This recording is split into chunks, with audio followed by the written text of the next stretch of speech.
Could you please state your full name? I'm Jeffrey Edward Epstein, and my residence address is 6100 Red Hook Boulevard in Virgin Islands. Have you ever been convicted of a crime? Yes. 30 जनवरी सन 2026 US के department of justice ने release किए हैं 3 million pages, 1,80,000 images और 2,000 से ज्यादा videos. Today we are producing more than 3 million pages. I was unaware that I was going to be alone with him. I thought I was going to die. I was 14 years old. I was 16 years old. I was 16. 17. 14 years old. This is me. This was me. This is me. When I met Jeffrey Epstein. This is me when I met Jeffrey Epstein. Jeffrey Epstein की file से वो आदमी जो खुद को दुनिया के powerful लोगों का दोस्त रखता है, वो आदमी जो दुनिया का सबसे खतरनाक क्रिमिनल भी था, उसकी फाइल्स में ऐसे ऐसे नाम आ रहे हैं, लिटरली ऐसे ऐसे नाम आ रहे हैं, आप सुनेंगे आपके होश उड़ जाएंगे. Of people associated with Jeffrey Epstein. Prince Andrew and the former president Bill Clinton have been named. More are expected to come out. जब से ये फाइल्स रिलीज हुई हैं, सोशल मीडिया पे तरह तरह की बातें हो रही हैं. हर चीज वेरीफाइड नहीं है, लेकिन जो कुछ वेरीफाइड है वो खुद से इतना शॉकिंग है कि आप सुनेंगे तो आप कहेंगे कि लिटरली ये लोग भी. इनमें नाम है इलॉन मस्क का, इनमें नाम है बिल गेट्स, मेरा favourite notorious character Bill Gates का, इसमें नाम है नरेंद्र मोदी का, इसमें नाम है सैटेनिक चर्चेस का, गिलाफ काबा का जिक्र है, बिटकॉइन की इजाद का जिक्र है, और लिटरली उसके हवाले से जो कहानी आप सुनेंगे आपके होश उड़ा कर रख देंगी. One thing I just quickly want to say here, मैं एक जमाने से आपके लिए वीडियोस बना रहा हूं. मैंने आपके सामने एक्सपोज किया सैटानिक रिचुअल्स को, मैंने ब्राइस टेलर की कहानी सुनाई, उसके अब्यूज की कहानी सुनाई और आपको बताया कि कैसे पावरफुल लोग और एलीट और दुनिया के लीडर्स अपने गुनाह छुपाने के लिए मासूमों का इस्तेमाल करते हैं. मैंने दज्जाली फितने के हवाले से आपसे बात की, गज्जा के हवाले से आज तक बात कर रहा हूं, फेक कंट्री की एट्रोसिटीज को मैंने एक्सपोज किया और इंशाल्लाह आगे भी करता रहूंगा. मैंने बाल और मर्डॉक की जो इबादत चलती है इसके हवाले से बात की, वैक्सीन्स को डिबंक किया. I have done a lot. लेकिन जब भी मैंने ये बातें की हैं मुझे बैकलैश आया, और वो बैकलैश एक लेवल पर इतना हो चुका था कि literally it was probably I against the national belief और रादर देन इंटरनेशनल बिलीफ. लेकिन मैंने क्या किया, मैंने अपना काम बंद कर दिया? नहीं, मैंने अपना मामला अल्लाह पे छोड़ा, चिल किया, रिलैक्स किया और दोबारा अपने काम में लग गया. मैं अपना काम करता रहा और आज आपके सामने एक एक करके ये गिलाजत सामने आ रही है और अब आपको पता चल रहा है कि दुनिया किस डायरेक्शन में जा रही है. डॉक्टर इसरार अहमद रहमतुल्लाह अलैह ने ये बातें तब एक्सपोज की थी जब सोशल मीडिया नहीं था, जब सुनने वाले ज्यादा नहीं थे. आपको आज ज्यादा अवेयर होने की जरूरत है. एप्स्टीन की फाइल से वो 10 केसेस क्या हैं जो आपके लिए जानने जरूरी हैं, कहानी क्या है, आइए समझते हैं.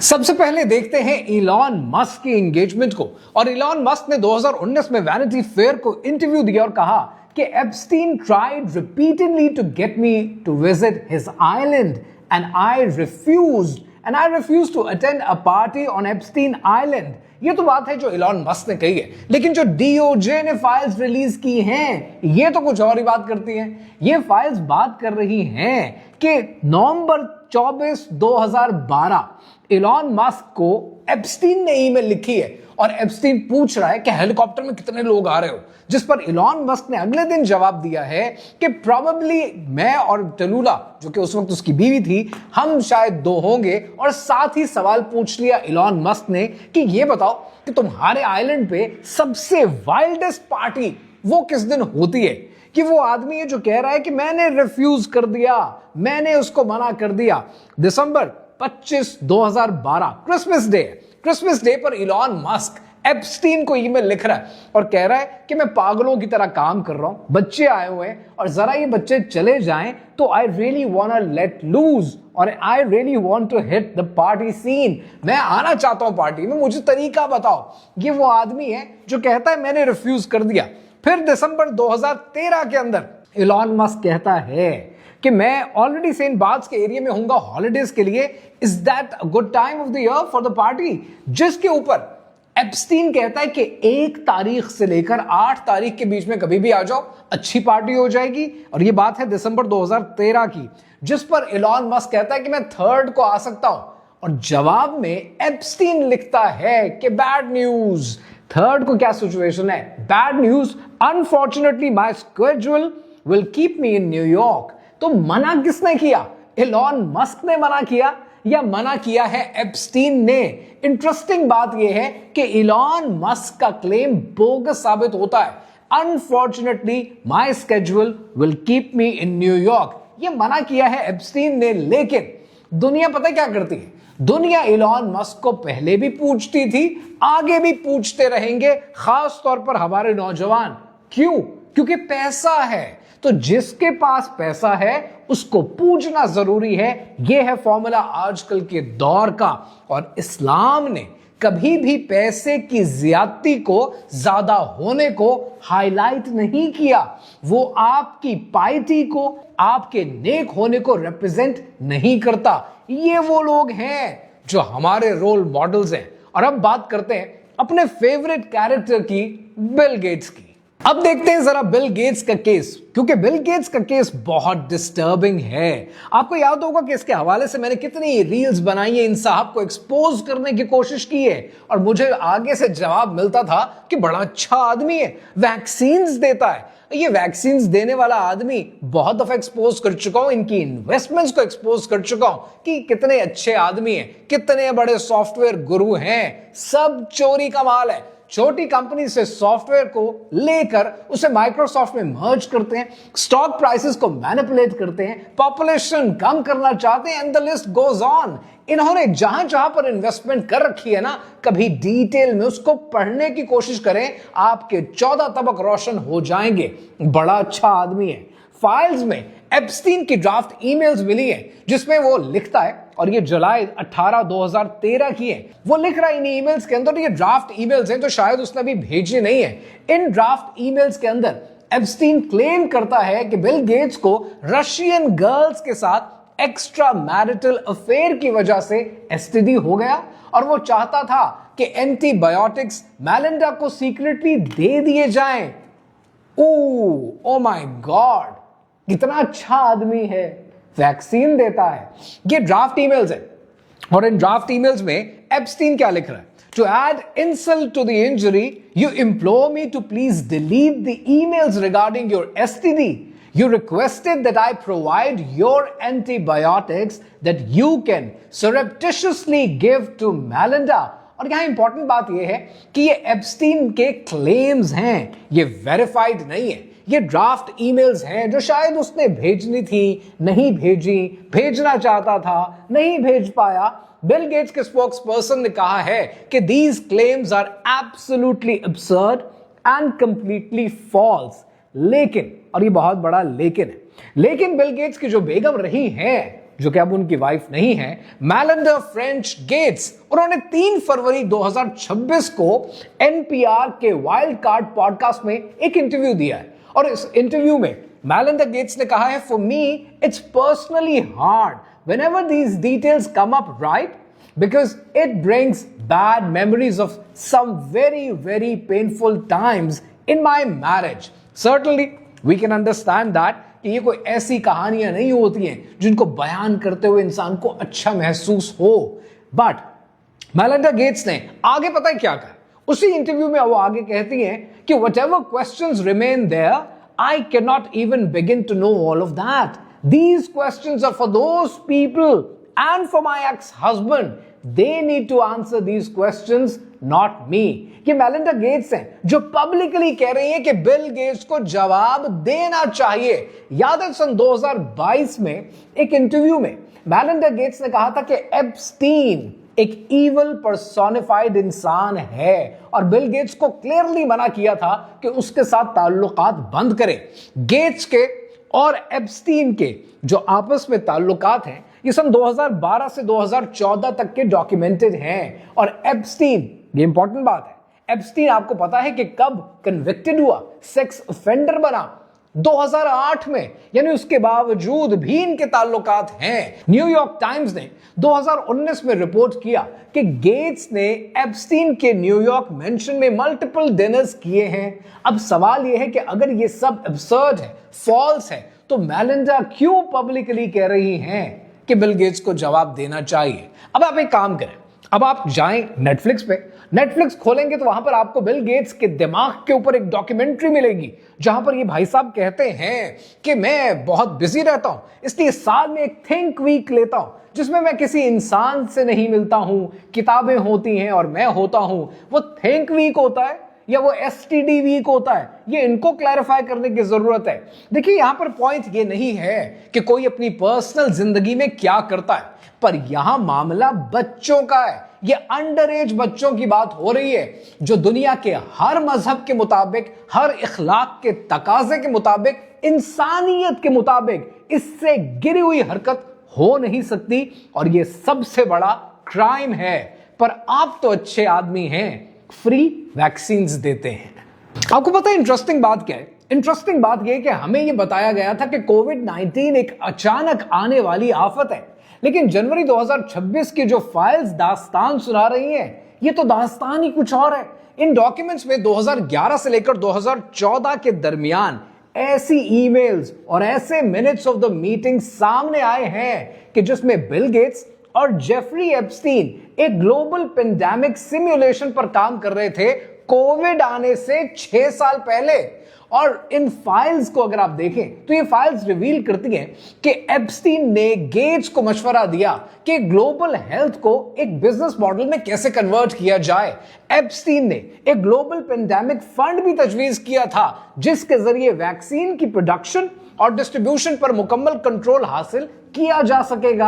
आपने 2019 के इवेंट 201 के बारे में जरूर सुना होगा, जहां पेंडेमिक की सिमुलेशन की गई थी, लेकिन 2026 की जो फाइल्स दिखा रही हैं वो तो ये दिखा रही है कि इस एक्सरसाइज के असली ब्लूप्रिंट 2013 में एप्स्टीन के न्यूयॉर्क मेंशन में तैयार किया गया था। एप्स्टीन ने गेट्स को उन हिडन प्लेयर्स और ऑफशोर बैंक से मिलवाया जो इस इमरजेंसी सिचुएशन में बिलियंस ऑफ डॉलर्स मूव करने के एक्सपर्ट थे। सबसे इंटरेस्टिंग बात पता क्या? सबसे हैरत अंगेज रेवलेशन यह है कि एप्स्टीन की एक जर्नल एंट्री मिली है, और उस जर्नल एंट्री में उसने लिखा है कि bill is convicted, a global respiratory virus is the ultimate reset for the foundations influence. मतलब क्या है इसका? कि बिल मान गया है एक ग्लोबल सांस की बीमारी फाउंडेशन के असर रसूख को दोबारा सेट करने का बेहतरीन जरिया है। अब यहां पर एक मॉरल क्वेश्चन है। सवाल यह नहीं है कि पेंडेमिक की तैयारी ये कर रहे थे या नहीं कर रहे थे, बल्कि सवाल यह है कि एक कन्विक्टेड सेक्स ऑफेंडर और दुनिया का अमीर तरीन फिलैंथ्रोपिस्ट मिलकर ऐसी प्लानिंग क्यों कर रहे थे जिससे सिर्फ उनका प्रॉफिट और कंट्रोल बढ़ सके? क्या यह महज तैयारी थी या मुनाफा कमाने का एक प्री प्लान्ड बिजनेस आइडिया? अब आते हैं प्रिंस एंड्रयू की तरफ। ब्रिटेन की रॉयल फैमिली का सबसे बड़ा स्कैंडल, एंड्रयू माउंटबेटन विंडसर, जो पहले प्रिंस एंड्रयू था, किंग चार्ल्स का भाई। अक्टूबर 2025 में किंग चार्ल्स ने उसे सारे रॉयल टाइटल से, ऑनर से अलहदा कर दिया। अब वो ऑफिशियली प्रिंस भी नहीं है, क्योंकि जो काम नजर आ रहे हैं अगर तो सच हैं तो ये शहजादों वाले काम हैं भी नहीं। 30 जनवरी को जो फाइल्स सामने आई हैं, उन फाइल्स के मुताबिक क्या क्या चलता रहा है। उन फोटो में एंड्रयू एक औरत के ऊपर ऑल फोर पर है, घुटनों के बल, हाथ जमीन पर। एक फोटो में वो सीधा कैमरे की तरफ देख रहा है और दूसरी में उसका हाथ उसके स्टमक के ऊपर है। औरत का फेस डीओजे ने रिडैक्ट कर दिया है, मतलब काला कर दिया, ब्लैक कर दिया, ताकि कोई कॉन्टेक्स्ट देख ना पाए। इसीलिए किसी को पता नहीं है कि ये तस्वीर कब की है, कहां की है और क्या कहानी है। लेकिन ये कोई नॉर्मल फोटो नहीं है। फाइल में ईमेल्स भी हैं एंड्रयू और एप्स्टीन के बीच में, और एक ईमेल के अंदर एंड्रयू एप्स्टीन को बकिंगम पैलेस में डिनर के लिए इनवाइट करता है, और दूसरे में एप्स्टीन एंड्रयू को एक खातून से, जो कि 26 साल की रशियन औरत है, उससे इंट्रोड्यूस करता है और कहता है कि ये क्लेवर है, ब्यूटीफुल है, ट्रस्टवर्दी है। और एक ईमेल के अंदर एंड्रयू एप्स्टीन को लिखता है कि काश मैं तुम्हारी फैमिली का कोई पेट होता। ब्रिटिश पॉलिटिक्स के अंदर इस वक्त एक भूचाल मचा हुआ है और खुद यूके के प्राइम मिनिस्टर कह रहे हैं कि एंड्रयू को यूएस कांग्रेस के सामने गवाही देनी चाहिए। वर्जीनिया गुफरी, ये नाम याद रखिएगा, वर्जीनिया गुफरी जो एप्स्टीन के विक्टिम है और अप्रैल 2025 में उसने सुसाइड कर ली। अजीब बात है कि उसने सुसाइड कर ली। एनीवेज, उसने अपनी पोस्ट्यूमस मेमोयर में लिखा है कि एंड्रयू ने उसके साथ सेक्सुअल अब्यूज किया जब वो सिर्फ 17 साल की थी। एंड्रयू कहता है कि ये इल्जाम है और ऐसा कभी नहीं हुआ, लेकिन 2022 में खुद वर्जीनिया को एंड्रयू ने मिलियंस ऑफ डॉलर्स देकर केस सेटल कर लिया। अब सवाल ये है कि अगर आप इनोसेंट थे तो फिर आपने मिलियंस ऑफ डॉलर्स क्यों दिए? Indian prime minister Narendra Modi का भी जिक्र करते हैं और बिल और हिलरी क्लिंटन का भी जिक्र करते हैं, लेकिन पहले एक नाम जो आपने नहीं सुना होगा, और ये नाम बड़ा जरूरी है क्योंकि ये एक सबसे बड़ा सीरियस केस है और आपके लिए इसमें बहुत कुछ सीखने का अमल पैदा हो सकता है। But you need to learn this. ये जो नाम है, ये नाम है पीटर मेंडलसन, ब्रिटेन का फॉर्मर बिजनेस सेक्रेटरी, यूके का एम्बेसडर टू वॉशिंगटन। कब था? 2025 में, यानी अभी। और फाइल में क्या मिलता है? फाइल में मिलता है कि मेंडलसन जब यूके गवर्नमेंट में बिजनेस सेक्रेटरी था, यानी 2008 से लेकर 2010 में, तो वो एप्स्टीन को गवर्नमेंट के सीक्रेट लाकर दिया करता था। दिसंबर 2019 में एप्स्टीन मेंडलसन से पूछता है कि वो बैंकर बोनस टैक्स के बारे में बताओ, और मेंडलसन रिप्लाई करता है कि थोड़ा हार्ड है, इंतजार करो, ट्रेजरी डिगिंग कर रही है तो पकड़े जा सकते हैं, कहानी खराब हो सकती है। 2009 में मेंडलसन एक इंटरनल गवर्नमेंट डॉक्यूमेंट एप्स्टीन को फॉरवर्ड करता है जो उस वक्त के प्राइम मिनिस्टर गॉर्डन ब्राउन के लिए बनाया गया था, जिसमें 20 बिलियन पाउंड के एसेट की सेल की प्लानिंग थी। मेंडलसन लिखता है कि interesting note that's gone to the PM. 2010 में यूरोपियन बेल आउट अनाउंस होने से पहले मेंडलसन एप्स्टीन को मैसेज भेजता है कि sources tell me 500 billion euro bail out. ये मार्केट सेंसिटिव इंफॉर्मेशन है और इसको लीक करना जुर्म है। पर जेल कौन जाता है? जेल जाते हैं आप जैसे मेरे जैसे लोग। फाइल में और भी बहुत कुछ है। 2003 से 2004 में एप्स्टीन ने बहुत सारा पैसा मेंडलसन को भी, इसके पार्टनर को भी ट्रांसफर किया और बहुत कुछ होता रहा। अब ये बात इंपॉर्टेंट क्यों है? अब यहां पर ब्रिटेन की जो पॉलिटिक्स है उसके अंदर भूचाल आया हुआ है और वहां पर इस वक्त इसको पकड़ाओ धकड़ाओ सब कुछ चल रहा है। वहां पर साहब ने अपनी पोस्ट से एम्बेसडर की पोजीशन से भी निकाले गए, इसके बाद लेबर पार्टी से भी निकाले गए और उसके बाद हाउस ऑफ लॉर्ड से भी रिजाइन कर दिया कि लॉर्ड हैं, ये एमपी नहीं है, इंग्लैंड के मेंबर ऑफ द पार्लियामेंट नहीं है, ये लॉर्ड्स हैं। इनसे आप ये एक्सपेक्ट करते हैं। क्रिमिनल इन्वेस्टिगेशन शुरू हो चुकी है, मिसकंडक्ट हो रही है और खुद यूके के पॉलिटिशियंस कह रहे हैं कि ये सिर्फ यूके की आवाम के साथ धोखा नहीं है, ये यूके के प्राइम मिनिस्टर्स के साथ भी धोखा है जिनके अंडर ये सर्व करते रहे। अब सवाल ये है कि इतनी इंपॉर्टेंट चीजें एप्स्टीन फाइल में है, मैं इस केस का जिक्र क्यों कर रहा हूं? मैं इसलिए कर रहा हूं ताकि आप ये सीख सकें कि जिन बिलियनर्स को और ट्रिलियनर्स को आज आप पूजते हैं, behind every fortune there is always a crime. Bill Clinton का नाम एप्स्टीन फाइल्स में बार बार आता है। दिसंबर 2025 में जो फोटोग्राफ्स रिलीज की गई हैं, bill Clinton shirtless hot tub में मौजूद हैं। एप्स्टीन के साथ मल्टीपल फोटोज हैं। CNN एनालिस्ट के मुताबिक बिल क्लिंटन ने एप्स्टीन के प्राइवेट जेट पर कम से कम 16 ट्रिप्स किए हैं 2002 से लेकर 2003 के बीच में। 2016 डेपोजिशन में जब एप्स्टीन से बिल क्लिंटन के बारे में सवाल किया गया तो उसने हर सवाल के जवाब में 5th अमेंडमेंट इन्वोक कर दिया। Though I'd like to answer that question, at least today, I'm going to have to assert my 5th, 6th and 14th Amendment rights. इसका मतलब क्या है? इसका मतलब यह है कि I refuse to answer because it might incriminate me. Files में ग्लेन मैक्सवेल, एप्स्टीन की कन्विक्टेड पार्टनर और क्लिंटन स्टाफर्स के बीच में 2001 से 2004 के बीच में ईमेल्स मौजूद हैं। हाउस ओवरसाइट कमेटी ने बिल और हिलरी दोनों को सुपीना किया, गवाही के लिए बुलाया, लेकिन क्लिंटन्स ने मना कर दिया। उनके लॉयर ने कहा है कि ये इलीगली वैलिड नहीं है, ये इनवैलिड है। और 21 जनवरी 2026 को हाउस ओवरसाइट पैनल ने वोट किया कि बिल क्लिंटन और हिलरी के खिलाफ कंटेम्प्ट मोशन पास किया।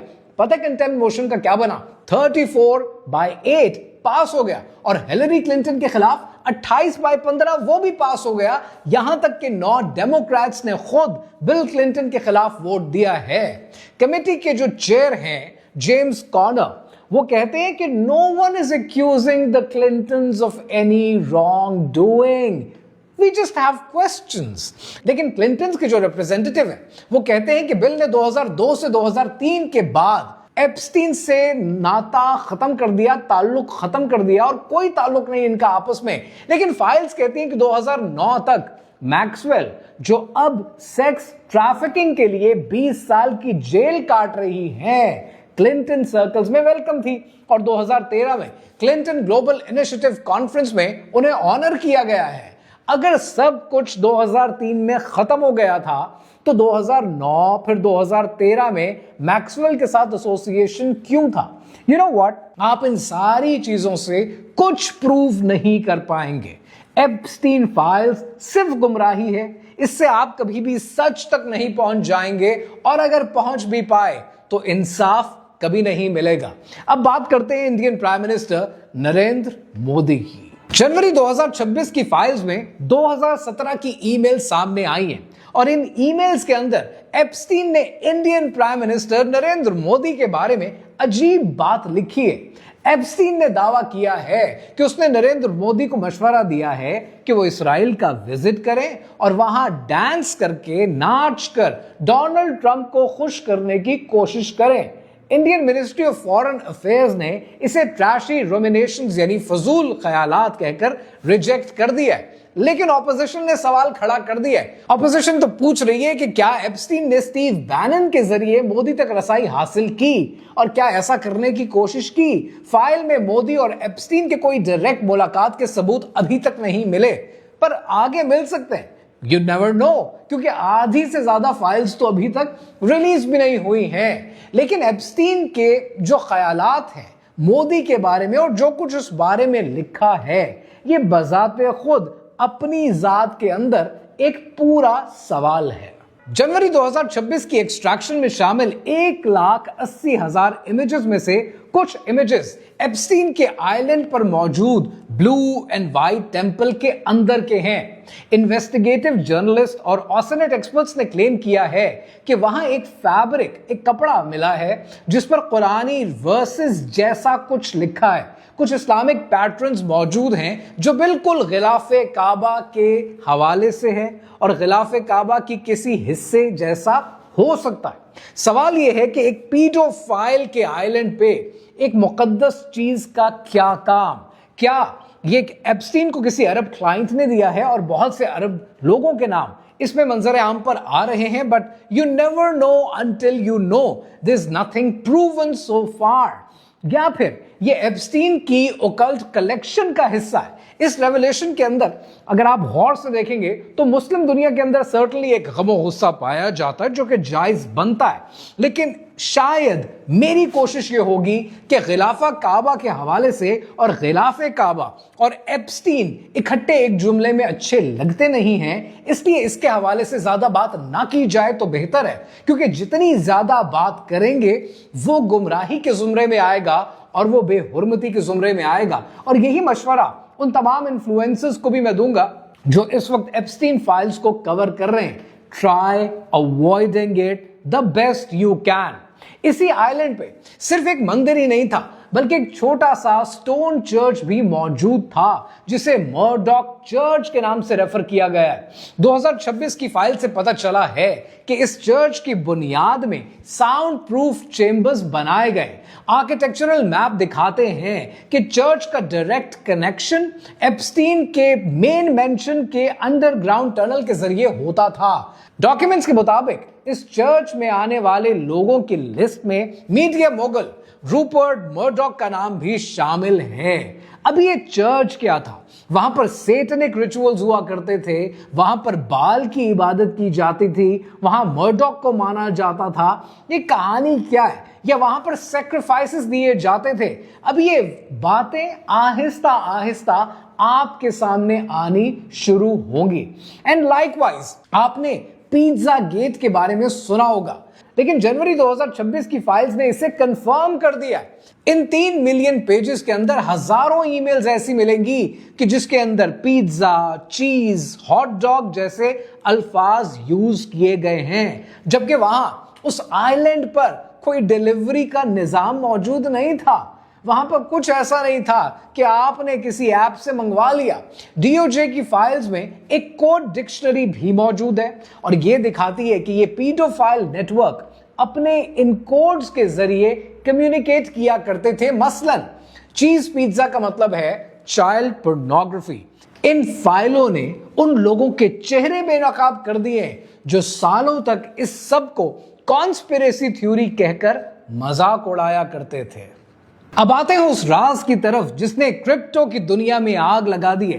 क्या जेफरी एप्स्टीन बिटकॉइन का असली आर्किटेक्ट था या वो सतोशी नाकामोटो के पीछे छुपा हुआ चेहरा था? जनवरी 2026 की फाइल्स में 2008 के कुछ एन्क्रिप्टेड मैसेजेस मिले हैं जो एप्स्टीन के सर्वर से ओरिजिन हुए थे द एग्जैक्ट सेम टाइम जब बिटकॉइन का व्हाइट पेपर पब्लिश हुआ था। फाइल्स रिवील करती हैं कि एप्स्टीन ने MIT में बिटकॉइन इनिशिएटिव को खुफिया तौर पर फंड किया था, लेकिन बात सिर्फ फंडिंग की नहीं है। एक ईमेल में एप्स्टीन ने अपने एक एसोसिएट को लिखा है, the new digital ledger is ready, it will make banks obsolete and our transactions invisible. 2026 की एक्सट्रैक्शंस में सेनेटर रॉन वेडन की टीम ने 270 सस्पिशियस वायर ट्रांजैक्शंस ट्रेस किए हैं जो बैंक ऑफ न्यूयॉर्क मेलन से कोल्ड वॉलेट में गए। एक्सपर्ट्स का क्लेम है कि एप्स्टीन के पास हजारों बिटकॉइंस थे जो उसने तब जमा किए थे जब एक BTC $1 की कीमत के बराबर था। डिस्कशंस तो ये भी चल रही हैं कि एप्स्टीन ने बिटकॉइन को सिर्फ पैसा कमाने के लिए इस्तेमाल नहीं किया, बल्कि ब्लैकमेलिंग के लिए डिजाइन किया था। वो अपने VIP क्लाइंट से डोनेशन और ब्लैकमेलिंग का पैसा क्रिप्टो में लेता था ताकि FBI उसे ट्रेस ना कर सके। फाइल में कुछ ऐसे डिजिटल एड्रेसेस, ऐसे वॉलेट्स भी मिले हैं, उनका जिक्र भी आया है जिनमें बिलियंस ऑफ डॉलर्स पड़े हैं, लेकिन उनका प्राइवेट की एप्स्टीन की मौत के साथ ही दफन हो गया, या शायद आज भी वो किसी ना किसी के पास जरूर है।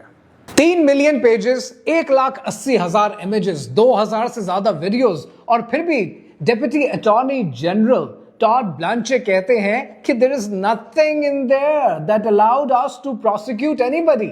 एप्स्टीन के 19 सर्वाइवर्स ने जॉइंट स्टेटमेंट दी है और वो कहती है कि हमारे साथ ज्यादती हुई, आपने काले कर दिए, रिडैक्ट कर दिए पेजेस, हमें इंसाफ क्यों नहीं मिलता?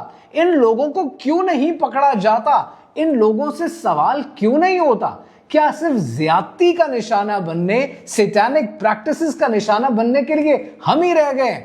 और ये आज की हकीकत है। जितनी बातें इस वीडियो में आपने सुनी है, ये सब डॉक्यूमेंटेड है, डीओजे की फाइल्स में है, न्यूज एजेंसीज ने इन्हें वेरीफाई किया है, लेकिन प्रोसिक्यूशन जीरो है। सवाल ये है कि अगर ये फाइल्स कंप्लीट हो भी जाएं, सारा डेटा आवाम के सामने भी आ जाए, तो क्या किसी को पकड़ा जाएगा? शायद हरगिज नहीं। और ये जब बच्चों की एंगेजमेंट होती है, बच्चों की इन्वॉल्वमेंट इसमें शामिल है, तो ये डूब मरने का मकाम है हर उस फॉलोअर के लिए जो अंधाधुंध अपने लीडर को खुदा मानकर उसके पीछे चलना शुरू कर देते हैं, जो इबरत से भी ना समझें, दलाइल भी जो ना माने, जो इबरत से भी ना समझें, दलाइल भी जो ना माने, कयामत खुद बताएगी कयामत क्यों जरूरी थी।